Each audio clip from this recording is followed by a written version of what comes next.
정청래 위원장이 김복형 헌법재판관 후보자 청문회 자리에서 7분간 숨막히는 질의를 이어갔는데 김 후보자에게 법적인 하자를 묻는 정청래 위원장의 속뜻에 대해 파문이 일 것으로 예상되고 있습니다. 우리 간사님도 7분 사용했기 때문에 저도 7분 사용해도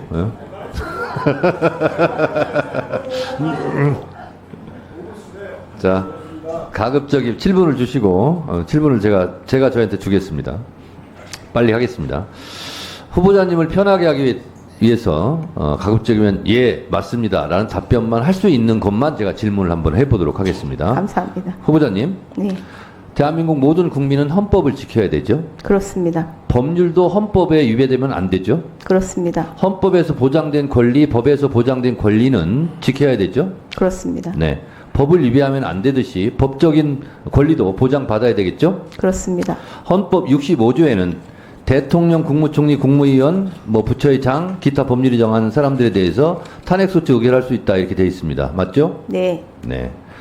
이 법에 따라서 국회법 탄핵소추 발의 제11장 130조에는 본회의 의결로 탄핵소추안을 법사위에 회부하여 조사하게 할 수 있다 이런 법조항이 있습니다. 네. 이대로 하면 위법이 아니죠? 법령 규정에 따른다면은 위법은 아닌 것 같습니다. 네, 그렇습니다. 그리고 131조는 법사위가 이렇게 회부받은 것을 조사할 수 있다. 그리고 지체 없이 조사 보고해야 한다. 이렇게 되어 있습니다.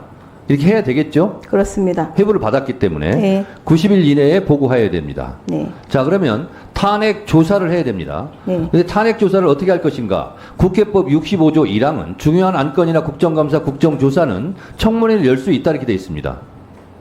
이대로 해서 청문회를 하면 위법이 아니죠? 규정에 따른다면 위법은 아닌 것 네, 같습니다. 규정이 이렇게 되어 있습니다. 네. 중요한 안건. 네. 근데 중요한 안건은 누가 판단하냐? 위원장이 판단할 수 있습니다.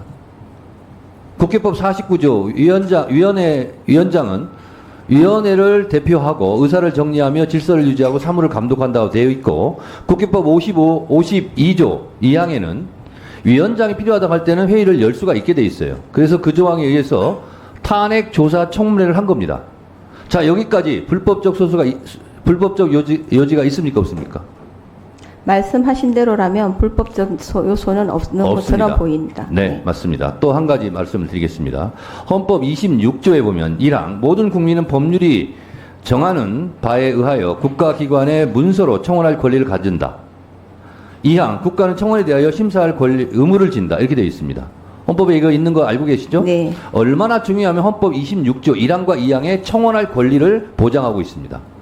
확인 안 하셔도 됩니다. 제가 다 확인하고 말씀드리는 겁니다. 네. 자, 그러면 이 헌법에 의해서 국회법은 청원에 대한 심사 규정을 또 두고 있습니다. 자, 국회법 제9장 청원 조항이 아예 따로 있습니다. 9장에 123조 청원이 다음 각호 어느 하나에 해당하는 경우에는 이를 접수하지 아니한다. 이 세 가지만 접수를 아니하는 거예요. 첫 번째, 재판에 간섭하는 내용의 청원. 두 번째, 국가기관을 모독하는 내용의 청원. 세 번째, 국가기밀에 관한 내용의 청원. 이 세 가지 사항은 접수가 안 됩니다. 그래서 검사 탄핵이든 대통령 탄핵이든 여기에 해당되지 않습니다.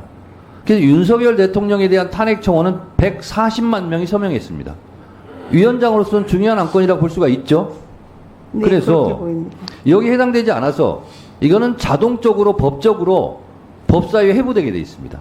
그런데 그래서 죄송하지만 말씀하신 것 중에 국가기관에 대한 모독 부분이 좀 있지 않습니까? 해당되지 않고 그건 이미 판단이 끝났습니다. 끝났습니까? 국회의장에 의해서. 네네. 해당되지 않는다. 네. 그래서 자동 접수돼서 자동 회부가 법사위로 된 겁니다. 네. 그래서 법사위에서는 그것을 다시 청원을 수리해야 됩니다. 그래서 그걸 가지고 청문회를 한 거예요. 65조 국회법 65조 1항에 의해서. 왜? 중요한 안건이니까. 이것도 보고를 해야 됩니다. 90일 이내에 법적으로 조사해서 90일 이내에 의장에게 보고해야 한다 이렇게 의무조항으로 되어 있어요. 만약에 그 청원에 대해서 법사위에 처리하지 않으면 제가 직무를 유기하는 거예요. 법이 이렇게 되어 있습니다. 자, 여기까지 법적인 절차에 있어서 하자가 있습니까 없습니까? 위원장님께서 말씀하신 대로라면 법적인 하자는 없는 듯이 보입니다. 네, 그렇습니다. 제가 그래서 후보자께 예 맞습니다라는 답변을 할 수 있는 질문만 지금 한다고 그랬어요. 자, 법적으로 문제가 없다는 것은 절차적 하자가 없다는 뜻이기도 하고 절차적 하자가 있으면 법적으로 의미가 없는 거고 그것은 공소 제기든 뭐든 기각 사유가 되는 거죠. 그럴 수 있겠습니다. 그렇습니다. 그래서 헌법재판소에서 권한쟁의 심판을 할 때 절차가 중요합니까? 안 중요합니까? 중요합니다. 법적인 것을 지켰느냐 안 지켰느냐가 중요합니까? 안 중요합니까? 매우 중요합니다. 매우 중요합니다. 그래서 우리 법사위에서 벌어진 검사 탄핵이나 대통령 탄핵 청원 청문회나 이렇게 헌법과 국회법 절차대로 진행한 겁니다. 아셨습니까?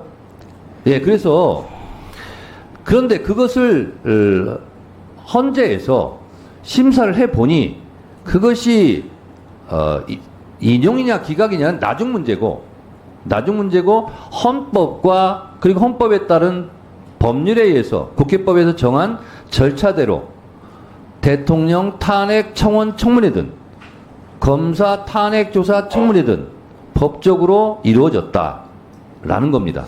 그거를 제가 후보자께 말씀을 드리는 겁니다. 자, 후보자님. 네. 건대 로스쿨 한상희 교수를 조배수 의원이 아까 질문했는데요. 네. 첫 번째 뭐라고 되어 있냐면 검사가 잘못한 부분이 있으면 검찰 자체 내에서 징계를 먼저 해야 된다 이렇게 되어 있어요. 이걸 안 하기 때문에 국회에서 징계 절차에 들어간 것이 탄핵 절차입니다. 그것도 본회의에서 바로 의결할 수 있음에도 불구하고 실제로 탄핵 사유가 되는지 안 되는지를 법사위에서 조사해봐라. 그래서 탄핵 청문회 조사를 우리가 하고 있는 거다라는 말씀을 드립니다. 가위원 거 하나 물어보겠습니다. 헌법에는 국회의원 수는 200인 이상 이렇게 되어 있습니다. 그런데 아시다시피 국회의원은 300명입니다. 네. 이 300명인 법률이 헌법에 위배될까요, 안 될까요? 이상으로 되어 있기 때문에 특별한 위헌은 사유는 아닌 걸로 보입니다만은 어떤 의도에서 말씀하시는지 시간 제가 잘 관계상 모르겠습니다. 제가 그냥 여쭤봅니다. 네. 전 생각은 따로 있습니다만. 네. 자, 국회의원은 3선 연임, 4선 연임을 해도 됩니다. 기초단체장, 이 단체장들은 3선하면 그만둬야 돼요. 쉬어야 돼요. 이게 법의 불공평성 아닙니까? 저는 이것이 위헌이라고 생각을 하고 이걸 개정해야 된다고 계속 제가 주장하고 있는데 어떻게 생각하십니까? 그 부분에 대해서는 국회 입법 형성권에 속하는 영역이라고 생각이 좀 더 듭니다만은 지금 현재로서는 그렇습니다. 자, 그렇게 말씀하셨는데 한마디만 더 드리면 이거는 피선거권에 대한 제한 아닐까요? 누구나 공평하게 누려야 될 피선거권에 대해서 국회의원들은 제한하지 않으면서 단체장들은 제한하고 있다. 그런 측면도 그런 주장도 가능은 할 것 같습니다. 네. 자, 여러분들은 지금까지 이런 뉴스들을 보면 어떤 생각이 드셨나요? 제가 항상 여러분들께 뉴스만 평소에 잘 챙겨보셔도 돈이 된다. 돈을 벌 수 있다라고 말씀을 드렸는데요. 아직도 그냥 뉴스만 보고 끝내는지 아니면 이 뉴스를 어떻게 이용할 수 있을지 이 부분을 고민하고 계시는지를 되물어보고 싶습니다. 자, 그 이유가 뭐냐면 제가 지난 11월 초에 여러분들께 뭐라고 말씀을 드렸죠? 지금은 로봇 사업에 관심을 가져야 한다. 뉴스만 보고 그냥 넘기지 마시고 투자 쪽으로 생각을 한번 해보셔야 한다. 라고 말씀을 드렸습니다. 그리고 나서 이런 썸네일들을 뉴스를 통해서 많이 보셨을 텐데요. 이런 로봇 산업이 이슈가 됐을 때 부자들은 어떻게 생각한다? 로봇 관련주는 뭐가 있는지, 어떤 종목이 가장 좋은지, 어디에 투자해야 돈이 몰리는지를 자연스럽게 생각한다고 제가 말씀을 드렸죠? 그 이유가 뭐냐면 부자들이 봤을 때는 이슈가 곧 돈으로 이어지고 그 이슈가 나에게 돈을 벌어준다는 경험적 확신이 있기 때문에 부자들은 항상 이런 사회적 이슈를 관심 있게 챙겨본다. 이렇게 제가 말씀을 드렸는데요. 이번에도 마찬가지입니다. 제가 지난번에 시청자분들과 함께하는 주식으로 수익 내기 이벤트를 진행했었는데요. 당연히 100% 무료로 진행을 했고 자 여기 보시면 아시겠지만 제가 지난번에도 저한테 로봇이라고 문자 남겨주신 모든 시청자분들께 이렇게 로봇 관련주 중에 가장 급등할 확률이 높은 딱 한 종목, 많은 종목이 아니라 딱 두산로보틱스 한 종목을 여러분들에게 추천드렸어요. 그러면서 여기 나와 있는 대로 정확히 얼마에 매수해야 하는지 그리고 수익률이 어느 정도 나왔을 때 팔아야 하는지 이런 부분들까지 여러분들에게 정확히 알려드렸었는데 자, 지금 실제로 어떻게 되었다? 오른쪽을 보시면 아시겠지만 제가 11월 초에 문자로 이 두산로보틱스를 소개해드리고 나서 실제로 한 달도 지나지 않아서 이렇게 주가가 2배 이상 급등이 나왔다. 그래서 당시에도 굉장히 많은 분들이 제가 드린 이 종목으로 수익을 내실 수가 있었을 텐데요. 다시 한번 축하드린다고 말씀을 드리겠고 자, 이번에도 마찬가지입니다. 앞으로 이슈가 될 수밖에 없는 게 겨울 한파이기 때문에 우리가 어떻게 생각해 볼 수 있다? 겨울 한파가 계속되면 피해가 커지고 한파에 필요한 물자나 관련 물품들이 반드시 필요할 수밖에 없다. 그럼 그 중에서 한파로 인해 가장 큰 수해가 예상되는 한 곳이 크게 부각받을 수밖에 없다. 당연히 우리가 이쪽으로 생각해야 된다는 겁니다.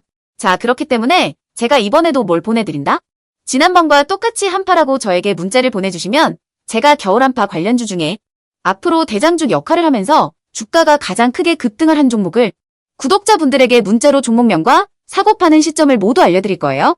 그래서 여러분들이 주식으로 돈 버는 연습을 한번 해보시라 이렇게 말씀을 드리고, 혹시라도 나는 주식을 하지 않는다 하시는 분들은 주변에 주식하시는 분들에게 추천을 해주셔도 되고, 아니면 연세가 있으셔서 투자가 어려우신 분들은 이 종목을 가지고 자녀분들에게 한번 사봐라, 이걸로 한번 수익을 내봐라, 이렇게 조언을 해주실 수도 있는 거겠죠? 그래서 지금 이 영상을 보시는 시청자분들 중에 나도 이번 종목이 좀 궁금하다 하시는 분들은 누구나 상관없이, 그리고 어느 시간대나 상관없이 부담 없이 이렇게 상단에 제 번호를 항상 남겨놓고 있습니다. 제 번호 010-4406-8870번으로 저에게 이런 식으로 지난번처럼 한파라고 문자 보내주시면 제가 이번에도 똑같이 무료 추천 급등주 문자를 보내드리겠습니다. 이해되시죠?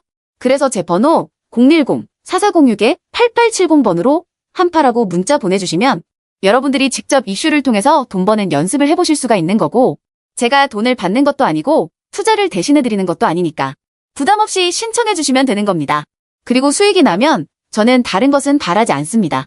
제 채널에 구독, 좋아요 한 번씩만 눌러주시라 이렇게 다시 한번 말씀을 드리겠습니다.